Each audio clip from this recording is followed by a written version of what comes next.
Litong-lito na ang mga Pilipino kung sino ba ang masusunod. Si Jose Claire Castro na ba ang bagong Pangulo ng Pilipinas? Tila nalilito na mismo maging itong si Undersecretary Castro sa kung ano nga ba ang kanyang trabaho. Matapos kasing tanungin kung papayagan ba ng Malacanang na muling dumalo sa hearing sa isasagawang pangalawang public hearing tungkol sa pagka-aresto kay dating Pangulong Duterte na pinamumunuhan naman ni Senator Amy Marcos, kung ang mga sekretary nito tulad ni Boying Remulla, John Vic Remulla, Jibot Teodoro at Anyo ay direktyahang sinabi nito na, and I quote, "Katulad ng sinabi natin noong mga nakaraang araw, hindi pipigilan ng Pangulo ang mga cabinet members o secretaries kung sila ay ipapatawag at dapat naman natugunan kung ano ang mga katanungang ibibigay sa kanila, provided po na ito ay hindi ma-violate ang executive privilege." Matapos nga na masabi nito ay sa kaparehong araw din lumabas ang isang sulat ni Executive Secretary Bersamin kay Senator Amy Marcos at kay Senator Chis Escudero na, and I quote, "In light of these considerations, we must respectfully decline the invitation to attend the hearing. Nevertheless, we remain available to extend our full cooperation through other appropriate channels. Should there be any further clarifications required within the bounds of the law." Sa Tagalog, dahil sa mga isinaalang-alang na ito, kinakailangan naming magalang na tanggihan ang imbitasyon na dumalo sa pagdinig.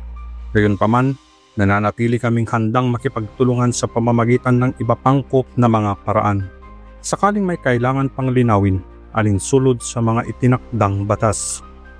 Dahil sa naunang pahayag ni Castro na hindi pipigilan ng Malacanang na dumalo ang mga cabinet members ni Bongbong Marcos sa isasagawang pagdinig ni Senator Amy Marcos, at ang sulat naman mismo ng Executive Secretary Bersamin na tinatanggihan nila ang imbitasyon ni Senator Amy, ay nagdulot ngayon ng pagkabagabag sa mga Pilipino sa tila hindi magkasundo ang PCO Secretary at Executive Secretary sa kanilang mga pahayag. Kung sa simpleng bagay ay nagkakagulo sila sa loob ng Malacanang, paano pa nila papatakbuhin ang buong Pilipinas? Sa pahayag ni Jose Castro, ang Malacanang ba talaga ang may statement nito? O siya lang ang nagdedesisyon sa kung anong lumalabas sa kanyang bunganga at hindi naman talaga galing sa Pangulo ang kanyang pinagsasasabi? Ano ang masasabi mo sa tila palaging sablay na mga pananalita at sagot ni Castro? Nakakatulong ba siya sa administrasyon ni Bongbong Marcos o lalong inilalagay niya ito sa kapahamakan? Huwag nating kalimutan, ang Executive Secretary, ang tinatawag na Little President, at ang USEC ng PCO ay press briefer lamang. Pero tila mas nauuna pang magpahayag ng kung ano-ano si Castro kesa sa mga mas mataas na opisyal sa kanya sa gobyerno. Kailangan na bang tanggalin si Castro sa kanyang posisyon? Samantala ngayong araw ay tila nag-damage control naman si Jose Castro at sinabing gabi ng March 31 lang nagkaroon ng desisyon na hindi na padadaluhin ang mga naunang nabanggit na miyembro ng gabinete ni Marcos. Nakakatawa. Regarding po dun sa Senate probe on the arrest of former President Duterte na nakaschedule po bukas, nabanggit po ni ES na hindi lilitaw yung ating mga opisyal bukas, at sinabi naman ni Senator Marcos na yung executive privilege daw po is not blanket, meaning hindi po nito saklaw lahat, at pwede naman daw pong kung sakali, kada topic naman yung pwede ninyong i-invoke executive privilege, hindi yung outright hindi sisipot yung ating mga opisyal. Ano pong masasabi ng Malacanang doon? Opo, gusto lang po natin liwanagin. Sinabi po ni Senator Amy Marcos, natanggap po niya ang liham, letter mula sa opisina po ni Executive Secretary noong March 31 ng gabi. So as of March 31 ng ating press briefing ay wala pa pong nagiging desisyon patungkol po dito. So yan po ay liliwanagin lamang po natin. Pero yun nga, sabi po Senator Amy Marcos, natanggap po niya yung letter ng gabi na po ng March 31. At ayun nga po sa napagdesisyonan, alam na po ng mga cabinet members natin, ng mga cabinet officials natin, na sapat na po.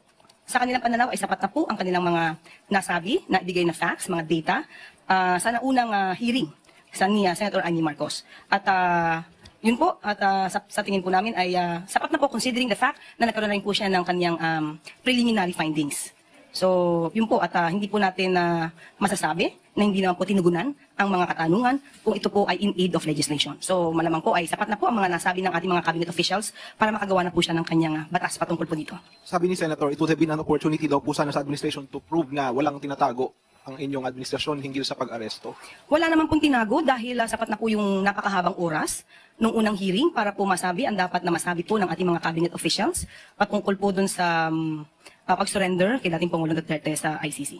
And she said she would ask for reconsideration. So obviously, will there be a change in the stance of Malacanang with regard to this? And looking forward, magiging ganito na po ba yung magiging patakaran kapag may mga hearing na may kinalaman sa administrasyon?